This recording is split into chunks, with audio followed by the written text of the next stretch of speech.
The Trump tax plan and what it means for you and your family. People like to talk about taxes as if they are all the same for everyone, as if our country is better when they're lower for everyone. But history shows us a different story.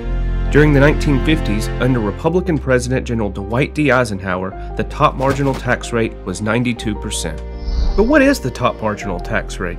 In today's numbers, any one single tax filer making $418,400 or more would be in the top marginal tax bracket. In a country of over 300 million people, less than 1 million pay this rate. The majority of Americans fall into the 15% tax bracket or below. When the wealthy and big corporations were paying their fair share, we were able to build up our roads, infrastructure, universities, schools, hospitals, you name it.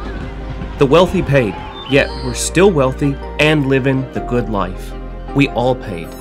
But they got greedy, and they've been cutting the top marginal tax rate every year.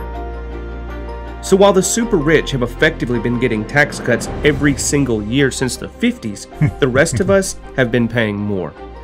In 1980, they increased the Social Security tax, which most working Americans pay into. Meanwhile, the 1% stops paying Social Security tax on anything above $120,000. We pay, but they don't. So when you hear these people complaining about the need to cut taxes, they aren't talking about us. They're talking about them. The Trump tax plan cuts, on average, $33,000 for the rich, which is what a typical American makes in a year. And it gets better. Since they cut all this money that goes to schools, roads in our country, where do you think they're going to get the money to pay for that? You guessed it. They now have it set up so they will come after our Social Security, Medicare, etc. Scary, right?